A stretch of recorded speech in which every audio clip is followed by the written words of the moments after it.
आज एक मुद्दा जो वर्षों से चर्चा का विषय बना हुआ है, आज उसका उससे संबंधित एक सूचना जारी हुई है और मुद्दा है जाति आधारित जनगणना।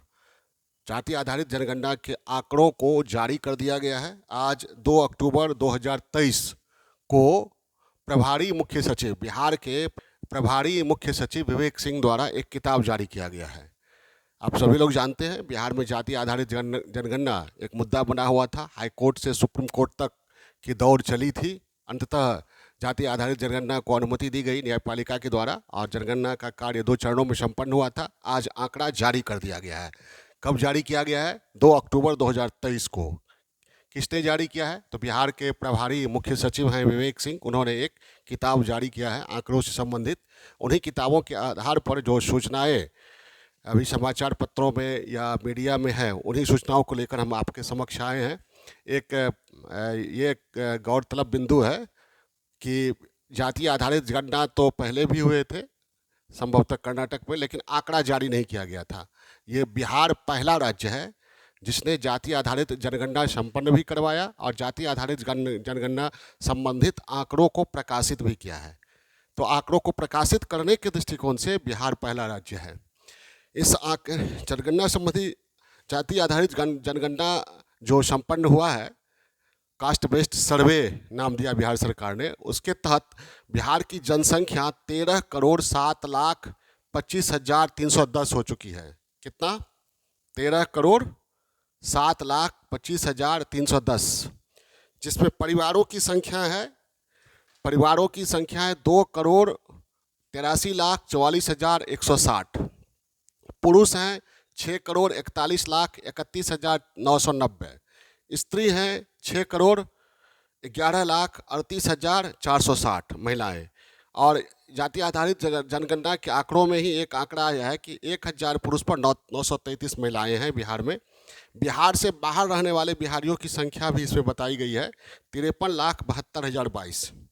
अब यहाँ जाति आधारित जनगणना है तो इसमें धर्म आधारित जनगणना भी के आंकड़े भी दिए गए हैं, जाति आधारित जनगणना के आंकड़े भी दिए गए हैं और वर्ग आधारित, कास्ट क्लास आधारित, जैसे अति पिछड़ा, अनुसूचित जाति, अनुसूचित जनजाति, जनरल के आंकड़े भी दिए गए हैं। सभी आंकड़ों को हम बारी बारी से देखेंगे, उसके बाद एनालिसिस करेंगे कि इसका देश और बिहार की राजनीति पर क्या प्रभाव पड़ेगा। सबसे ये धर्म के आधार पर जो आबादी का प्रतिशत या आंकड़ा दिया गया है, उसमें सबसे अधिक संख्या हिंदुओं की है 2011 के मुकाबले। हालांकि हिंदुओं की संख्या में कमी आई है और मुस्लिम की संख्या में वृद्धि हुई है। हिंदुओं की आबादी है, प्रतिशत में हम यहाँ दे रहे हैं, प्रतिशत 81.99%, यानी लगभग 82%, 82% हिंदू हैं। मुस्लिम है 17.7%, 17.7%। ईसाई तीसरा सबसे बड़ा धर्म है बिहार का, 0.057%। सिख है 0.011%। बौद्ध है 0.085%। बौद्ध धर्म का जन्म बिहार में हुआ, लेकिन बिहार में इनकी आबादी काफ़ी कम है। जैन 0.09%, अन्य 0.127%। और कोई धर्म नहीं मानने वाले भी बहुत हैं बिहार में, 0.0016% आबादी है जो कोई धर्म नहीं मानते हैं। अब जाति आधारित आबादी का प्रतिशत देखते हैं। सबसे ऊपर हैं यादव, उनकी संख्या है 14.26%, सबसे बड़ी जाति के रूप में उभरे हैं जनगणना के आंकड़ों के मुताबिक। उसके बाद पासवान जाति के लोग आते हैं, 5.311%, दूसरे नंबर पर है। जाहिर है आबादी के हिसाब से प्रतिशत जिनका अधिक है उनका पॉलिटिकल स्टेटस, राजनीतिक महत्व भी बढ़ेगा। रविदास 5.2%, कोयरी 4.2%, ब्राह्मण 3.65%, राजपूत 3.45%, मुसहर जाति के लोग हैं 3.08%, मुभियार जाति के लोग हैं 2.86%, कुर्मी जाति के हैं 2.8%, मल्लाह जाति के हैं 2.60%, बनिया वर्ग में है 2.31%, अकायस्थ जो है 0.60%। ये है जाति संबंधित आंकड़ा। अब हमारे यहाँ first past the post system चुनाव पद्धति है, जिसमें सबसे अधिक जिसको वोट मिलता है, भले ही वो अल्पमत हो, लेकिन सबसे अधिक है तो वह जीत जाता है। तो जातियों का खेल अब चलेगा, कुछ जातियों को लुभाकर वोट वो मतदान को अपने पक्ष में करने की राजनीति जो है वो जोर पकड़ेगी। ये आंकड़ा राजनीतिक दलों के समक्ष है। अब यहाँ पर ईबीसी एक्सट्रीम बैकवर्ड क्लासेज जिसको कहते हैं अति पिछड़ा वर्ग, उनकी आबादी सबसे ज़्यादा है। वर्ग के आधार पर प्रतिशत हम यहाँ पर ले रहे हैं। अति पिछड़ा ईबीसी एक्सट्रीम बैकवर्ड क्लासेस, इनकी आबादी 36% है। कितना है? 36.01%।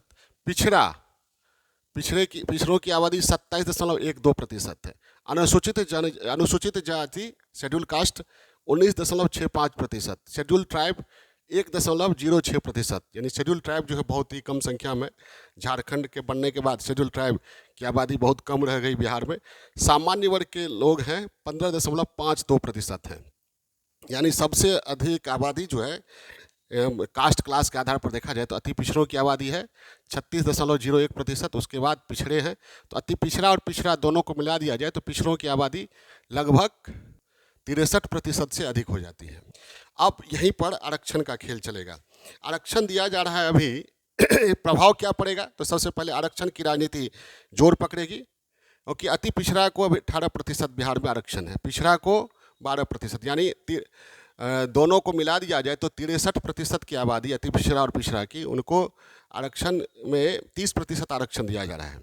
तो आरक्षण बढ़ाने की मांग होगी और ये विश्लेषक कहते हैं मंडल पार्ट 2 का खेल चलेगा बिहार में।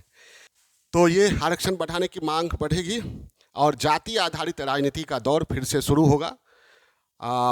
पड़ोसी राज्यों और देश की राजनीति पर भी इसका असर पड़ेगा। अन्य राज्यों में, पूरे देश में भी जाति आधारित जनगणना की मांग बढ़ेगी, आरक्षण की मांग बढ़ेगी और राजनीति में जाति का बल, जाति का प्रभाव बढ़ेगा। और जाति आधारित राजनीति के सकारात्मक पहलू भी हैं और नकारात्मक पहलू भी हैं, ये अलग मुद्दा है। बेहतर तो ये होता कि हमारा समाज जाति मुक्त होता। जाति ने भारत को टुकड़ों में बांट कर रखा है। जिस दिन भारत जाति मुक्त होगा उस दिन भारत को सुपर पावर बनने से कोई नहीं रोक सकता है। फिर भी एक फैक्ट है हमारे जीवन का, जाति आधारित जनगणना संबंधी आंकड़े आ गए हैं। आंकड़ों की सूचना देने के लिए हम आपके समक्ष उपस्थित हुए थे। बस, ओके।